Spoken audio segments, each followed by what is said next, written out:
Unless someone like you cares a whole awful lot, nothing is going to get better. It's not.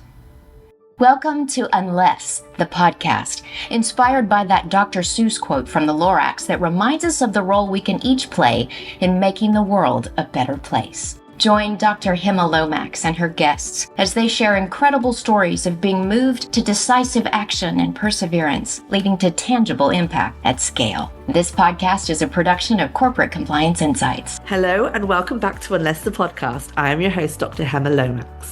Today's guest is someone who's lived at the sharp edge of the law and the quiet centre of the soul. Sir James Grayt Robinson started out as a high-powered litigator, but after a profound series of personal awakenings, including 5 near-death experiences, he left the courtroom and devoted his life to healing, coaching, and spiritual transformation. He's now the founder of the Grayt brand and helps people, especially high achievers, reconnect with meaning and resilience. So whether you've ever felt burnt out, boxed in, or called to something deeper, this conversation is for you. Sir James, welcome to Unless, the podcast. I'm so happy to have you join us here today. Oh, this is so exciting for me.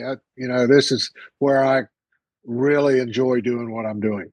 Well, I know that my listeners are going to enjoy learning about what you're doing, and I certainly have. I've learned so much already just meeting you briefly. So let's begin where all great heroes' journeys do. What's the world that you were born into, and what were you taught to believe about success and identity?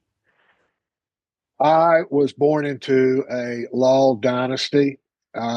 My grandfather was a judge. My father was a lawyer. I have 2 brothers who are lawyers.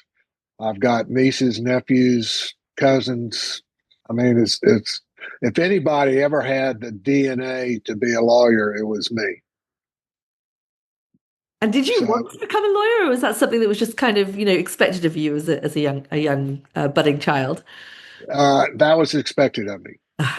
Unfortunately, or fortunately, I suppose, the powers that be were very clear from the outset that I was going to be a lawyer, and there were no more options. So I did what any child wanting the love of their parents wanted, and what they wanted me to do ended up being what I did. Yes. And look, sometimes we're the victim of our own successes there, just, having these intentions to please and do the best we can. And you're obviously a very successful, high-powered litigator. We'll get to that in a moment. But what messages then did you absorb from your father, your grandfather about success and self-worth? All of the greatest generations, myths and legends and biases and nonsense that basically makes many lawyers and many high achievers miserable. Yes. I think that, it's kind of like, I'd like to ask your listeners 2 questions. One is, how many of you would like to double your income and half your workload? And the other question is how many of you would want to feel confident and in control, even in the highest stress situations? Yes.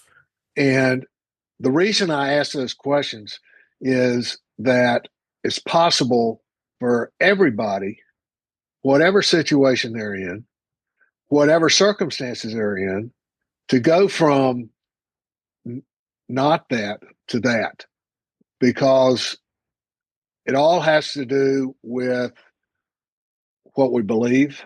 It all has to do with how do we manage our life, and more importantly, how do we manage what's going on between our ears? Mm-hmm. Because when I was brought up, this was totally foreign to the average American. The idea that you could control your thoughts was some kind of woo-woo spiritual nonsense that wasting your time. I can actually remember when I was a freshman in college in 1971 and transcendental meditation first came to America.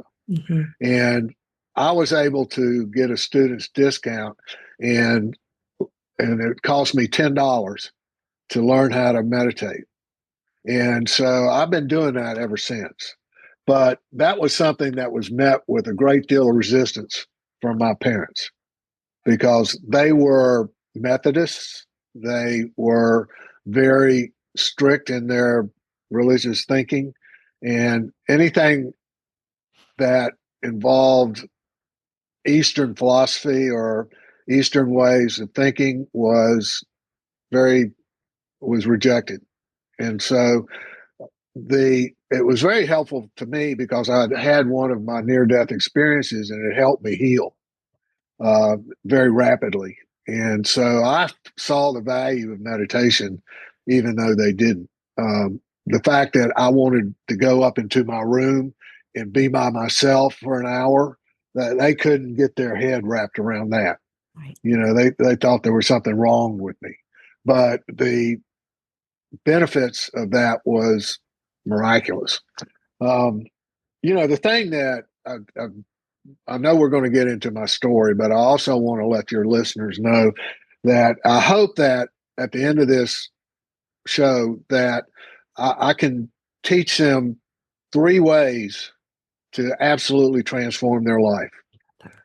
They can certainly come to my website and see all the different toys and tools and whistles that they can get to help them go from wherever they are to wherever they want to be. But the thing is that I want them to know that I am totally familiar with what's known as the dark night of the soul. Mm.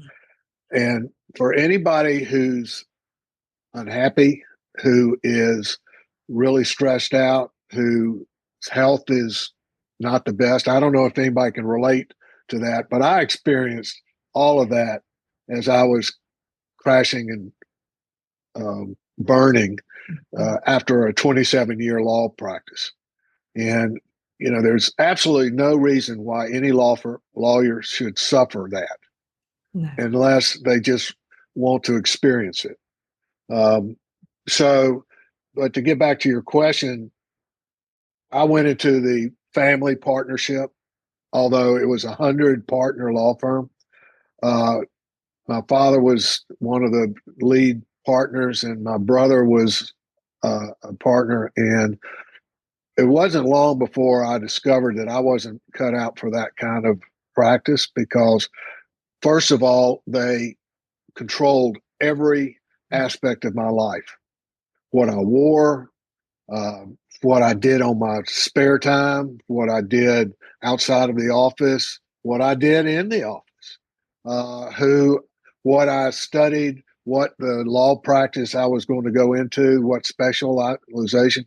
I had absolutely no choice. And so, to make a long story short, I quit after 5 years and went and started my own firm. And the thinking that, well, if I had control of the law firm, then all of these problems that I was experiencing would go away, that I wouldn't experience them. And the thing that there's an old saying that no matter where you go, you're going to meet yourself when you get there. Yeah. And so I went and had my own law firm. I was managing partner, did very well. And as irony and life would have it, my father came knocking and said he was leaving his firm to set up his own law firm, and he wanted me to leave my law firm and go to work with him. And so, being a dutiful son and wanting to win his love, I did that. I left a lucrative practice to go practice with him. And it's kind of like, I'll sum it up with this little joke, and that is a lawyer or a judge told me one time, "Counselor, you're out of order." And my response was, "Well, so is my life." And the thing is that no matter what I did to try to control what was going on in my life, I had absolutely no control. Yeah. And it felt like, and that was probably the biggest angst of all, was that even though I was I was making hundreds of thousands of dollars a year. I was AV rated. I was teaching seminars and all this other stuff. I was so unhappy because I could not figure out how to manage the stress and the anxiety and how to stop taking everything personally. Mm. It seemed like it didn't matter what I did. Somebody was criticizing me. It seemed like I was fighting uh, the opposition. I was fighting the judge. I was fighting my partners. I was fighting my client. And it just seemed like everywhere I turned, there was so much discord. There was so much conflict. I don't know if your listeners going to have ever experienced any of that, but if they have, they'll know what a depressing life that is. And finally, what I experienced, I hope none of your listeners ever have to experience, but I had a full-blown nervous breakdown. I mean, we didn't use kind and inclusive terms like burnout. We used what the psychiatrist said is his brain shut down because he couldn't take the pressure.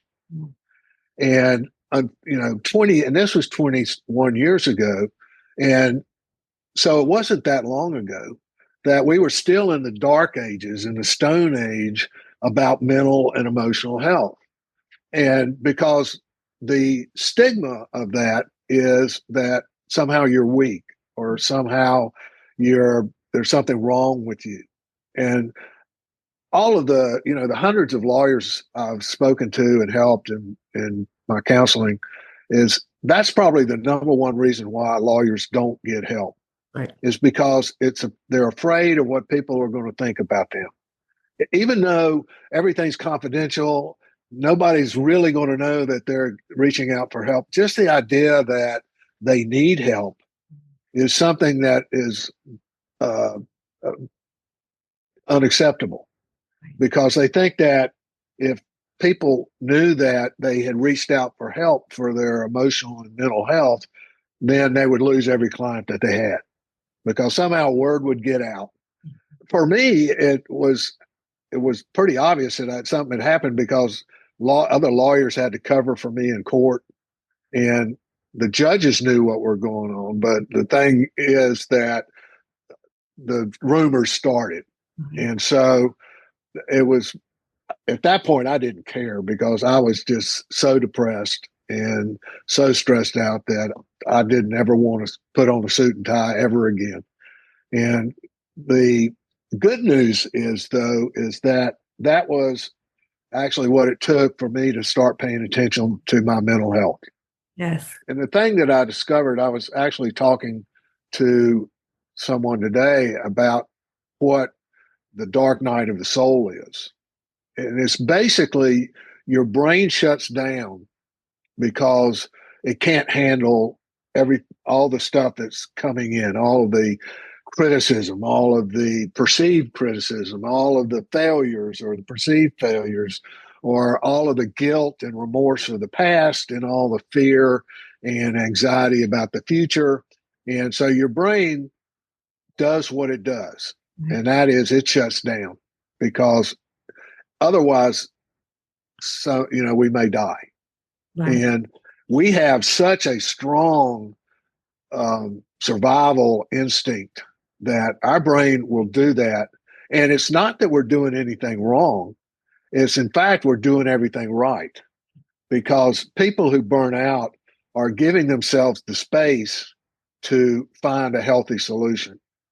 And so if you're feeling burned out, and they just did, you and I were talking earlier that Massachusetts Bar did a survey in 2022, and they interviewed 4,500 trial attorneys, and the survey came back that 72% of them were burnt out and wanted to quit.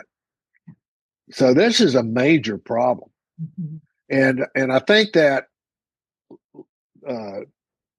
because we're trained this way, we're in denial, and we think if we just hold on, that something will change, that something's going to happen. We don't know what, and we don't know how, but some kind of genie is going to pop out of a bottle and make our life better.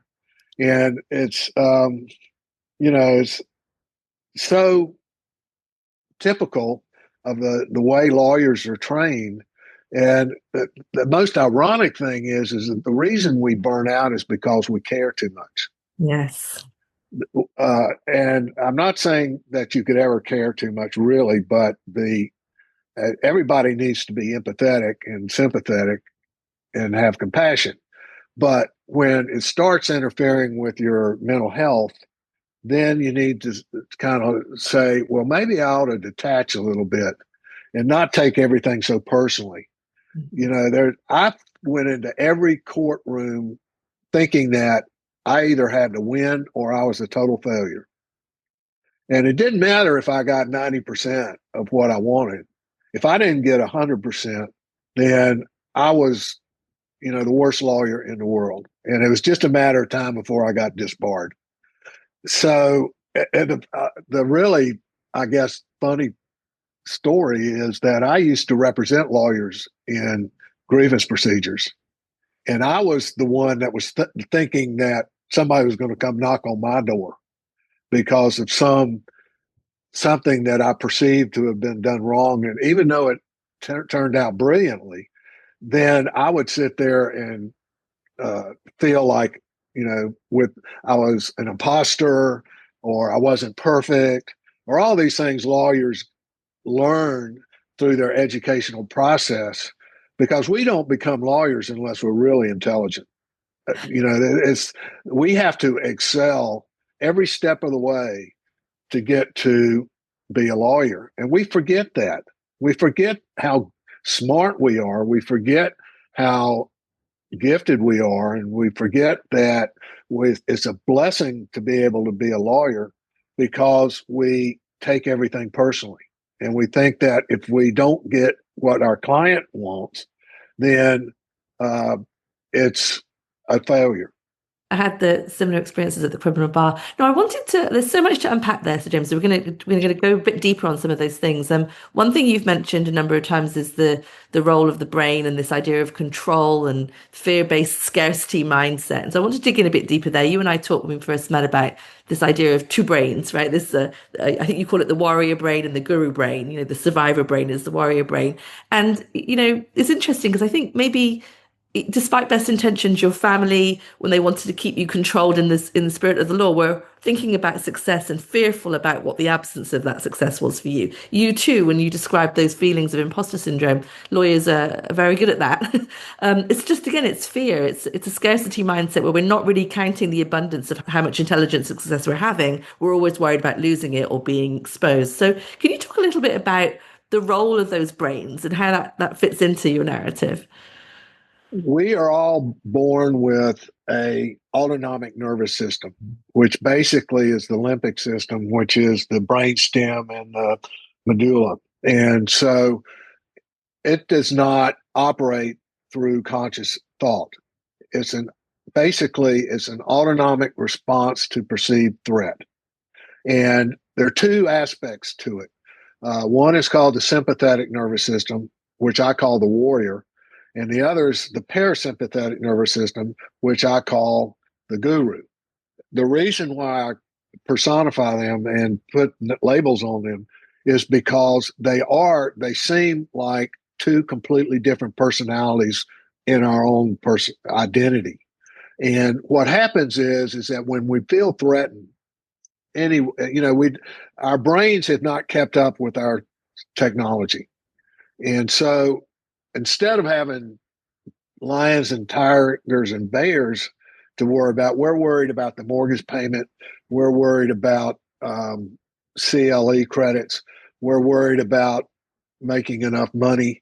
And we're worried about our clients' welfare. Anything that threatens that will automatically turn on the warrior. It's also known as the fight or flight syndrome. Mm-hmm. And I used to joke that when I was when I thought I was happy, it was actually just a low grade of stress because I was in the warrior mode 24 hours a day, 7 days a week. Because if it wasn't work, it was family. If it wasn't family, it was something else. And so I always felt like I was at DEFCON 5. Mm-hmm. The problem with that is that it pumps tremendous amounts of adrenaline and cortisol into our bodies, and it shuts down our cognitive abilities and it shuts down our digestive tract. So, two things happen. One is we get addicted to adrenaline and cortisol, and the other one is that we ruin our health. A lot of the symptoms of burnout are actually physical symptoms. And that is because of the chemicals that are being released into our bodies while we're in this mode. And for some people, they become so addicted to it that when it turns off, it feels uncomfortable. Mm-hmm. They feel like something's wrong. If they're not stressing out, something's wrong. And so we get to, and it becomes normalized. The other side of the coin, the guru mode, is what happens when we feel safe. Interestingly enough, the same part of the brain that developed into the parasympathetic nervous system was also the beginning of our emotional identity, and the feeling of safety evolved into love. So if you think about it, when you feel safe with somebody, those are the people that you're more likely to love. It's very difficult to love our enemies, in other words, because it's biologically a disconnect. So back to the guru, what happens when we're in guru mode is we flood our brains with melatonin, serotonin, oxytocin, endorphins, and dopamine, and all of the feel-good chemicals. And it's a very euphoric, very pleasurable feeling. And that's when we can collaborate, we can cooperate, we can give and take to settle things and to resolve things. You cannot solve problems when you're in warrior mode. Right. The only way you can solve problems is to get into guru mode. Now, most people have never heard of this. They only know that either they're on full attack mode or they're taking a vacation. Mm-hmm. And hopefully when they're on vacation, they're not thinking about work. That's a whole different workshop. But the thing is that a lot of times when we are constantly thinking about stuff, the brain cannot tell the difference between an imagined threat and a real threat. So if you're thinking about what's going to happen next week in court, or what's going to happen if you don't land that next client, or you're going to lose your appeal, or, I always say, that I always argue with myself all the time, and when I lose, I appeal. But the appeal to probably the universe, but there's a higher intellect out there somewhere that you can access through inspiration, intuition, and imagination.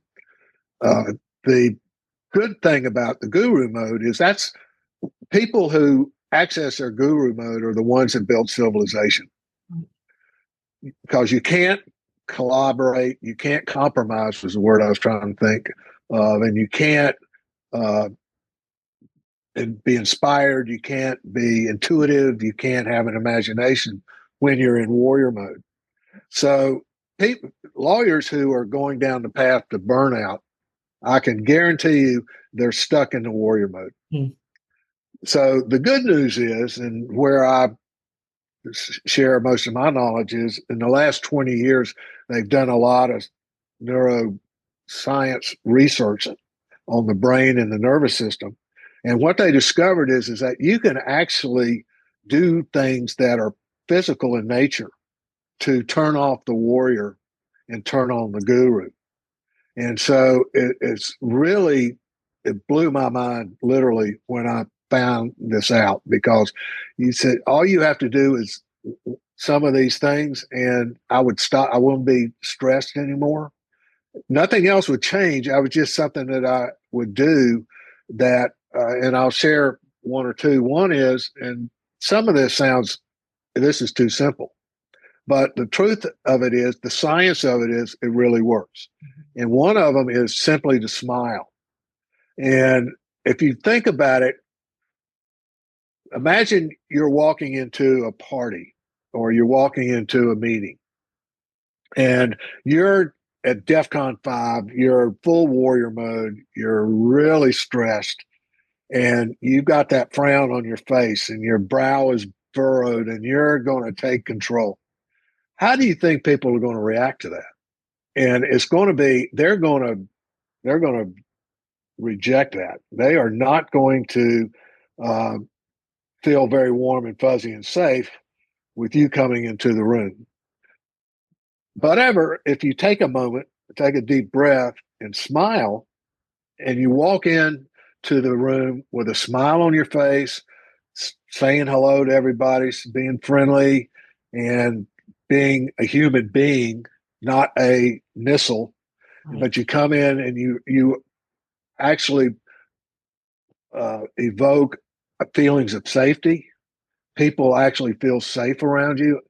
Guess which one of those is going to rule the meeting? That's right. It's going to be the one that's smiling. Now, why is that? The reason is because you have gone into guru mode. And people, subconscious minds are always observing. They're always taking in all kinds of things like body language and facial expressions, and their brain compiles all this, and it comes up with a verdict of either I'm safe or I am in danger. And so if you are triggering the room, in other words, and everybody goes into warrior mode, you cannot resolve a problem, because it's every person for himself or herself, and you're not going to compromise, you're not going to collaborate, you're not going to do anything that will be a problem-solving solution. So when you smile, not only do you physically go into guru mode and you feel better, people see that and will be more willing to find a solution with you. Another thing you can do is sing. And I did a TEDx talk on this, and it was hilarious. People really laughed. But I have a little song that I sing to illustrate my point. Now, I want to tell you that I was in a big church years ago, and they wanted volunteers for the choir. And the preacher got up and said, "We're looking for volunteers. The only two people they will not take is me and Gray Robinson." So it kind of tells you my singing ability, but I'm going to sing it anyway. If you're happy and you know it, overthink. If you're happy and you know it, overthink. If you're happy and you know it, let your brain blow it. If you're happy and you know it, overthink. Brilliant. That's what we do. But the singing actually activates the vocal cords, which are right beside the most important nerve in your body. It's called the vagus nerve, and it connects your interior organs to your brain. And it's a two-way street in that you can actually, your brain, when it's in guru mode, is telling the vagus nerve, you can tell everything to calm down and relax. Your digestive tract comes back on track. Your frontal lobe turns on. You can be rational. You can come up with solutions, and everything is joyful. I mean, that's the way we're supposed to be. That's our default state of being until we encounter something stressful or we do something stressful. And so if you're feeling stressed, sing or hum. You know, people who know anything about Eastern philosophy know that religious or spiritual people hum in the form of saying chants. They either do affirmations or mantras. One of the more famous ones is the word Om, O-M. and they just sit there and go, The thing is that the pitch of that word is usually in lower tones, and that vibrates more than upper tones. So you're basically activating your vagus nerve, and you're automatically shifting from your warrior mode to your guru mode. That's why people sing in the shower. That's why people like to sing in public. That's why, that's why they want to sing at football games or in any kind of activity. You'll see people breaking out in a song because that turns on their vagus nerve and it makes them feel good. So there are lots of other things you can do to control your vagus nerve. But the thing is that you have to understand that you control your brain. Your brain should not control you. And for all of the people that have never heard of the vagus nerve or never heard of the parasympathetic nervous system, I hope this is a revelation to you, because this is going to totally change your life, because it puts the keys to your life back in your hand. Right. Rather than being a victim. And we all know victim psychology about, oh, look what's happening to me. This isn't fair. I'm a total victim here. That's has nothing to do with reality. What all that is a defense mechanism where you're in your warrior mode and you're just trying to survive. But we don't want to just survive. We want to thrive.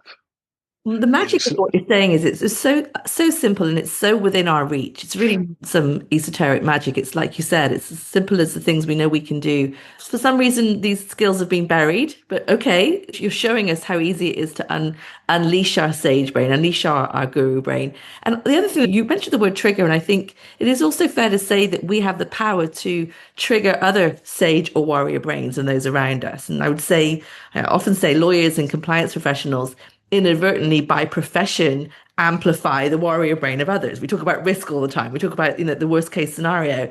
And so I think there's something to be said for, I as an in-house business lawyer, I know intuitively, intellectually, my job is to help drive responsible innovation, growth, to your point, use the imagination.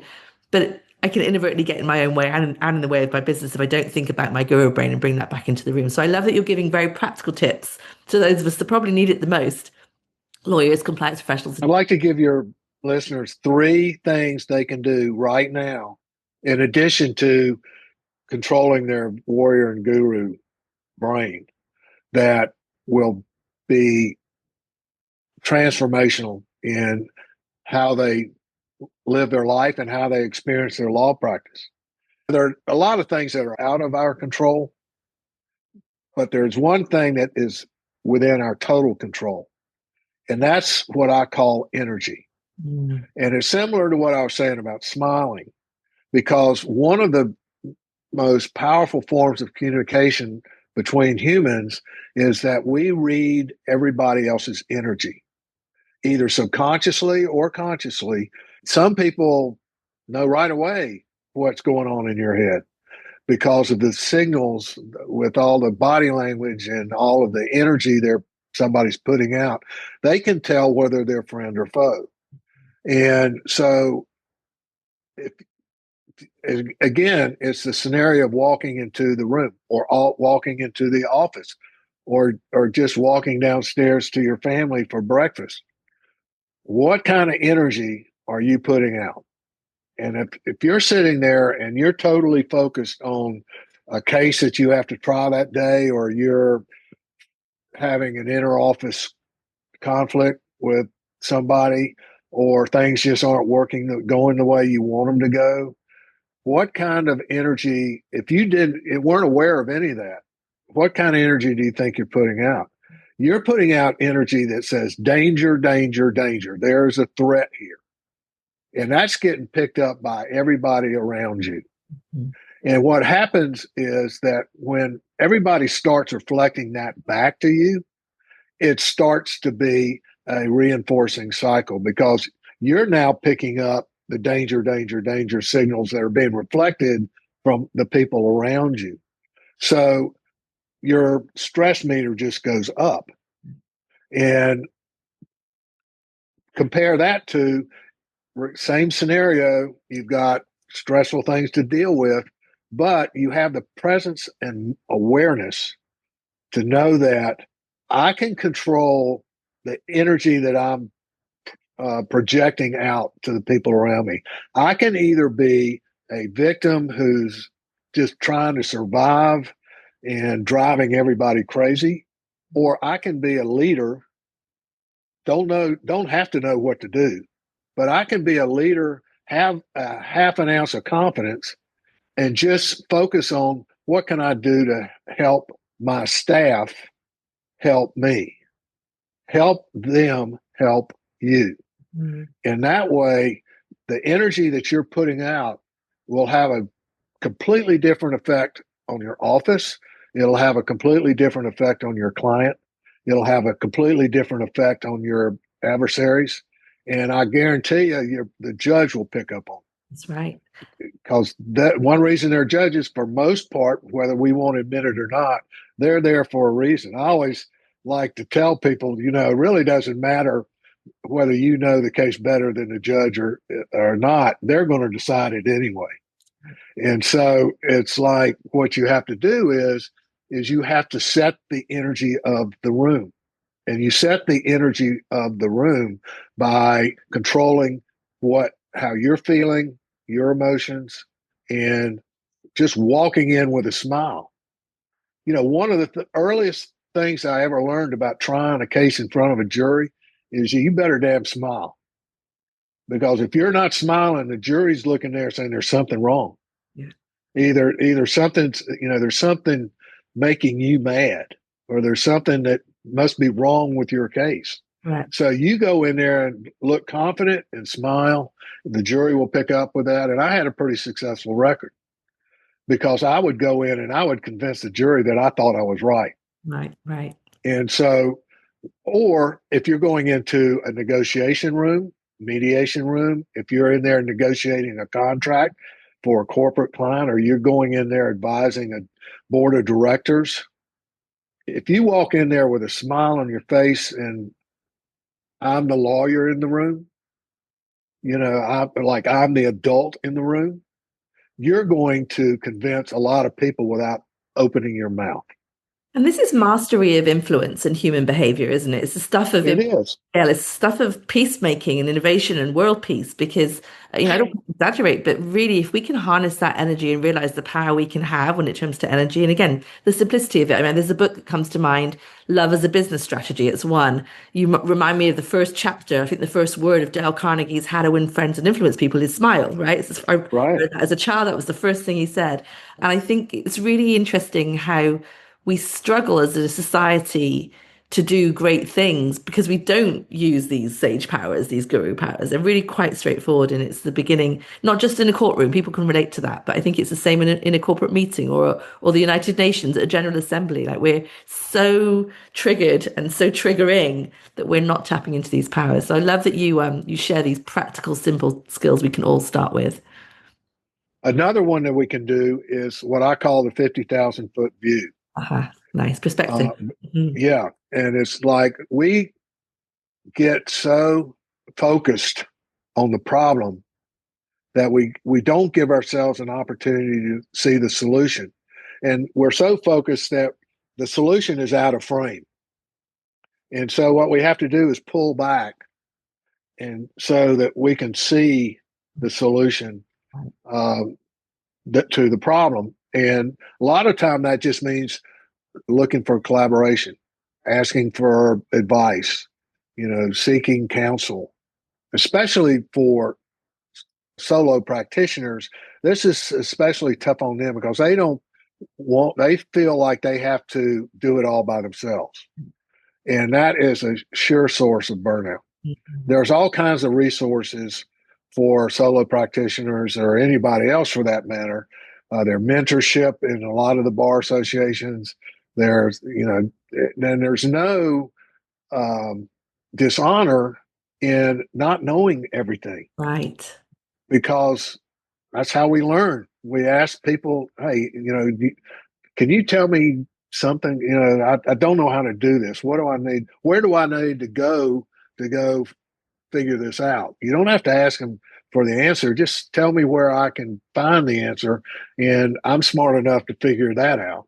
But the thing is that lawyers sit there in their office, with their head in their hands going, I'm just, and they're just falling apart. Body parts are hitting the floor and they don't know what to do. So take a 50,000 foot view and look at all the different possibilities. Look at, be open minded and look for help. The thing is that there are awful lot of resources in every town and city that will help lawyers. They'd be happy to help you. Right. So we get so focused on the little bitty details that we forget why we're there. We forget what our purpose is. Our purpose, for the most part, is I don't know anybody that was so materialistic that the only reason they became a lawyer was to make money. Correct. There's a lot of people that want to make money, but most people are altruistic. They are empathetic. They became a lawyer to accomplish something.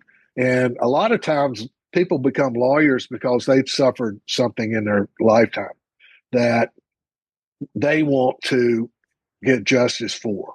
Right. And by becoming lawyers, they feel like they can help the world, they can help society, and they can help their community by doing this. And sometimes we forget that. We forget our purpose because we get so focused on other things. And probably the biggest sin that lawyers commit is comparison. Yeah. They compare their careers with other people's careers. And the thing is that there's an old saying in recovery that if everybody put their problems out on the table, 9 times out of 10, everybody would take their problems and take them back. Right. They wouldn't want that person's problem. I used to tell people, I've got the same problems you do. I just got more zeros behind them. And so the thing is that we need to remember that lawyers care about each other. And if you're really struggling, there are lots of resources that you can go to. The Bar Association has wellness programs. I do this for a living. I can point you to any resources you need. I could be playing golf, but I have a mission in my life to make sure no lawyer has to go through what I went through, because it's horrible. And fortunately, today we have the science that backs up the psychology that will help anybody learn how to deal with a stressful situation. And part of that, I think, what you're saying is, this perspective point is we have to stop lying to ourselves or listening to that survivor brain, like start myth busting a little bit, because a lot of those things, I can't go for help, my credibility will be ruined. Those are just lies. And if we ask what else might be true, the truth is obviously that you'll have more credibility if you're willing to admit what you don't know. That's obviously the truth. But we don't get to that conversation because we're so, like you said, so stuck on the problem and listening to those lies.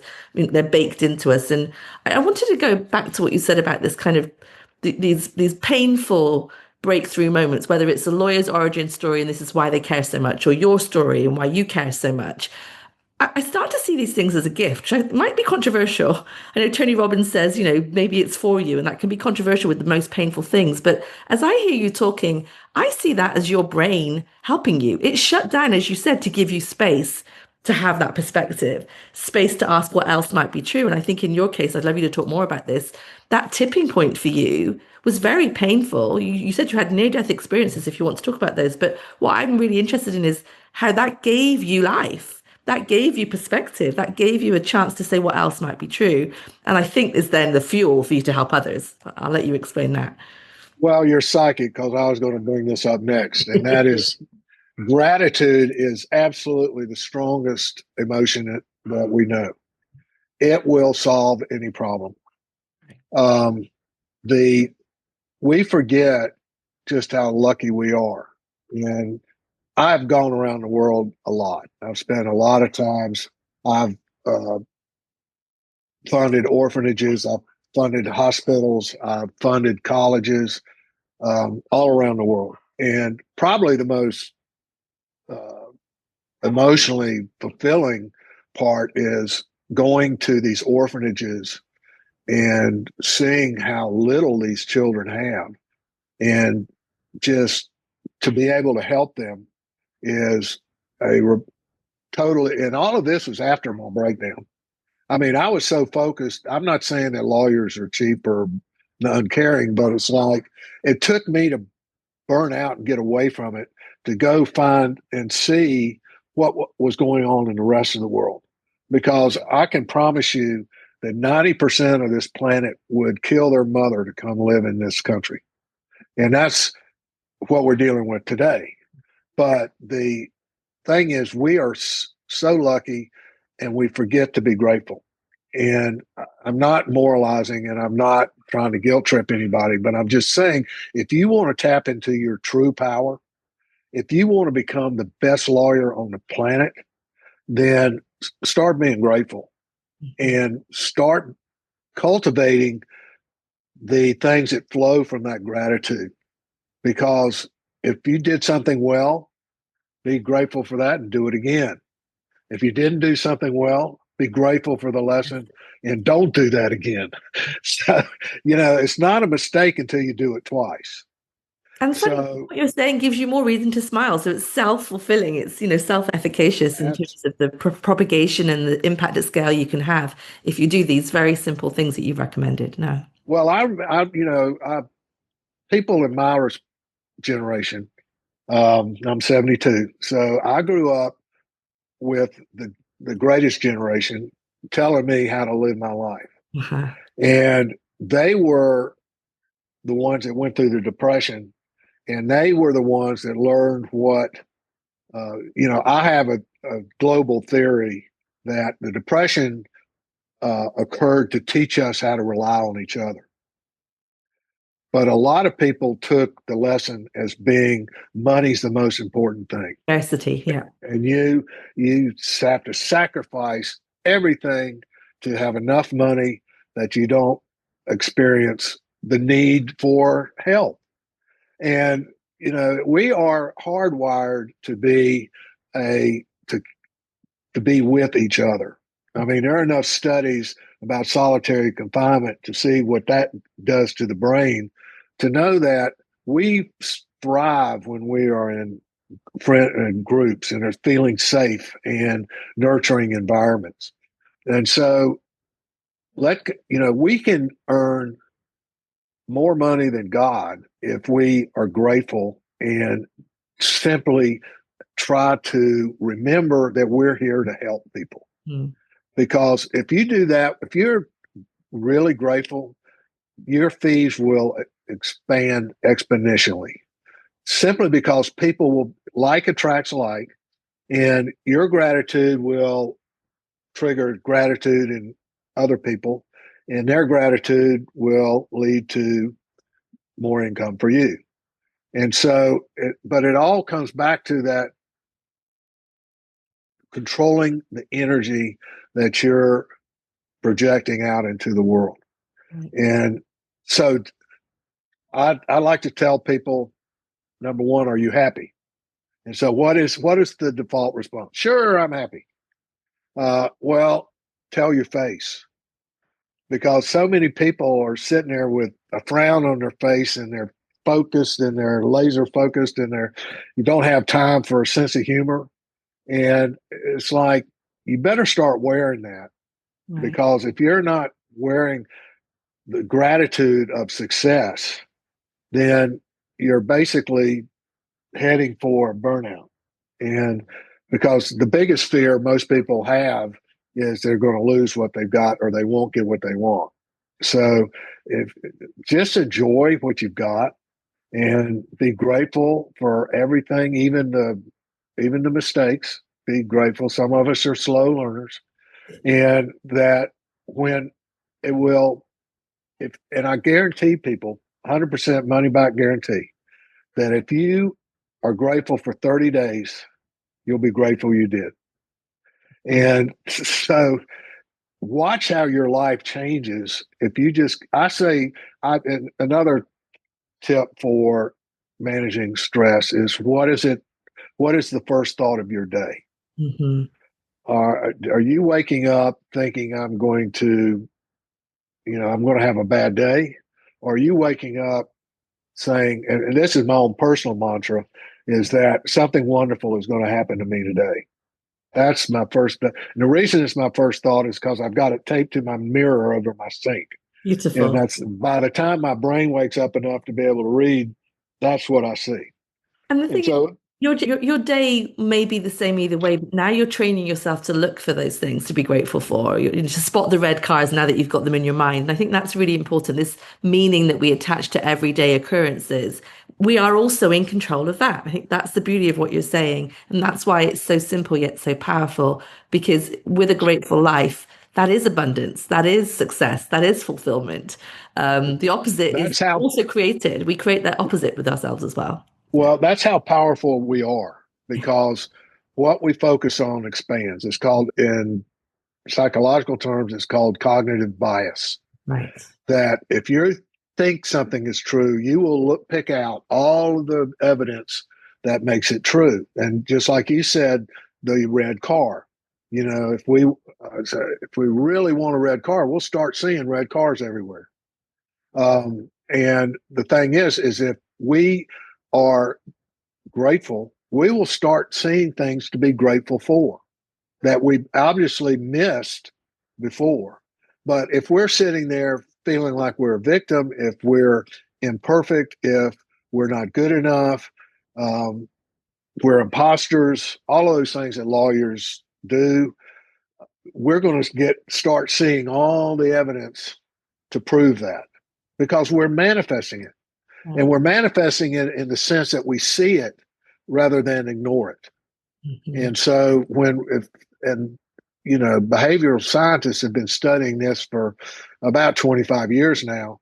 And they've shown through MRIs and EKGs and all the imagery that our brains actually are actively involved in deciding what we experience. Because when you see the amygdala light up or the hippocampus light up or your frontal lobe light up and as a series of questions are being asked, then you can see how the brain is not only interpreting what has been asked, is formulating an answer. And if the answer is coming from a fear center in your brain, then you've programmed your brain to respond from that area. So what you have to do is you have to retrain your brain. And the good news is it's up to you how long it takes to retrain your brain. It could be instantly or it might take as long as 30 days. But if you do something consistently, that's what neuroplasticity is all about. And neuroplasticity is the ability of our brain to actually change itself in response to a habitual thought. And, it's basically physics. You keep building those electric synapses, and the more you think it, the more those synapses are formed and the proteins are going across there. That was a revelation to me that a thought is actually a protein. But all these things just come back to the basic proposition that we can be whoever we want to be. And which begs the question, do we want to be stressed? Well, there's a lot of exciting stuff that happens when you're stressed out. It's very entertaining and you're not going to get bored. Your point. It's a choice. Yeah. And there's a very, very thin, infinitesimally thin line between fear and excitement. Mm-hmm. And the only difference is which one you choose the feeling to be, because it's the same feeling, but what you label it makes all the difference in the world. That's right. And so if you label it excitement, then you're starting to get into your dopamine systems. If you label it fear, then you're going back to the amygdala and the hippocampus, and you're going on into warrior mode. But the it's all up to you. Yeah. And Now that you know all this stuff, right. then you can control it.